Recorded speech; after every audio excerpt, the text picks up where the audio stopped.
Hello बच्चों, कैसे हो। आज हम प्रमाणित करेंगे गोलीय दर्पण में फोकस दूरी वक्रता त्रिज्या की आधी होती है।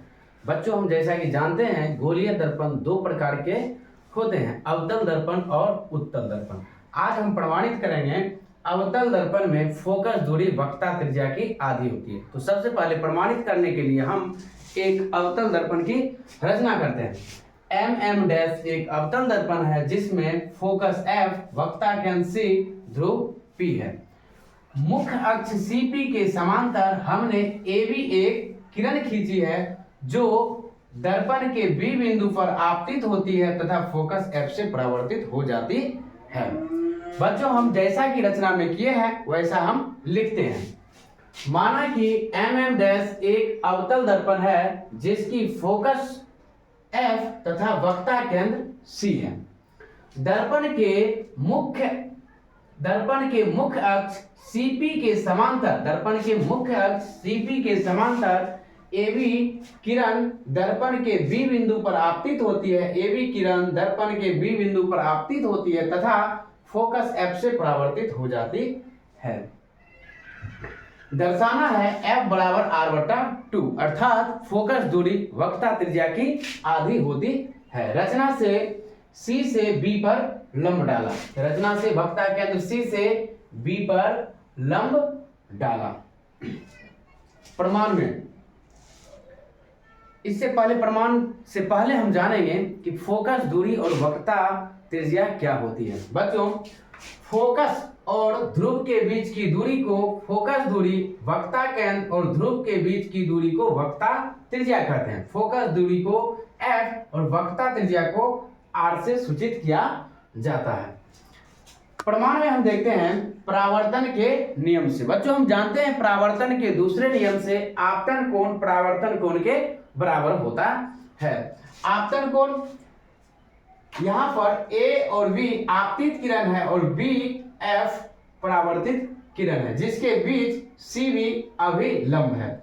आपतित किरण और अभिलंब के बीच के कोण को आपतन कोण और परावर्तित किरण और अभिलंब के बीच के कोण को परावर्तन कोण कहते हैं। अर्थात यहाँ पर कोण ABC आपतन कोण CVF परावर्तन कोण होगा। जैसा कि हमने लिखा है कोण ABC बराबर कोण CVF, समीकरण 1 परावर्तन के नियम से।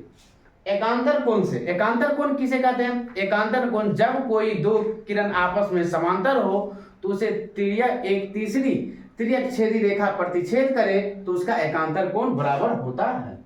जैसा कि ये दो समांतर रेखा है जिसे एक तिर्यक छेदी रेखा प्रतिच्छेद करे तो इसका एकांतर कोण बराबर होता है।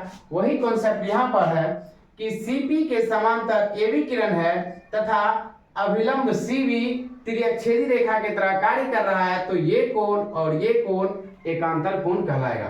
तो हम कोण ABC बराबर कोण BCF लिख सकते हैं। एकांतर कोण से कोण ABC बराबर कोण BCF, समीकरण 2। बच्चों, समीकरण 1 तथा 2 से हम देखते हैं कि दोनों समीकरण के बाएं भाग बराबर है, इसलिए समीकरण के दाएं भाग स्वतः बराबर हो जाएंगे। समीकरण 1 तथा 2 से कोण CVF बराबर कोण BCF, चूंकि कोण ABC इधर है और कोण ABC इधर है, दोनों का बायां भाग बराबर है इसलिए दायां भाग बराबर हो जाएगी।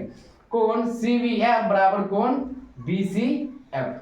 अब कोण CVF तथा कोण BCF त्रिभुज CVF का हिस्सा है। जब किसी त्रिभुज का दो कोण आपस में बराबर होता है तो उसका दो भुजा भी आपस में बराबर होगी, इसलिए त्रिभुज समद्विबाहु त्रिभुज कहलाएगा। यहाँ पर कोण ये और कोण ये बराबर है, इसके सामने की भुजा BF, इसके सामने की भुजा CF आपस में बराबर होगी, इसलिए त्रिभुज BCF एक समद्विबाहु त्रिभुज होगा। एक समद्विबाहु त्रिभुज होगा, इसलिए अर्थात CF बराबर BF।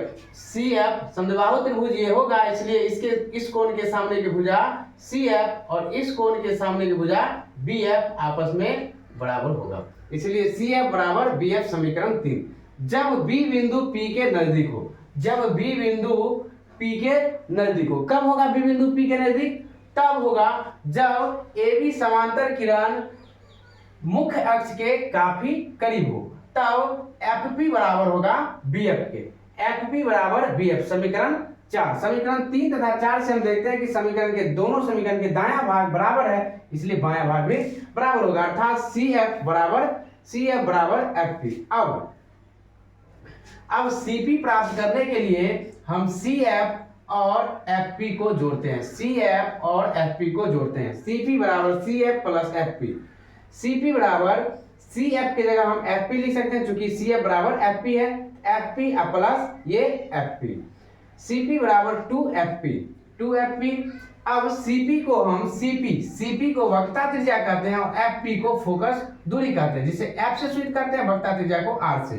तो सीपी की जगह पर आर और एफ पी की जगह पर एफ लिखते हैं। जब समय दो समीकरण के इस साइड जाएगा तो आर बटा 2 हो जाएगा, अर्थात इसलिए एफ बराबर आर बटा 2।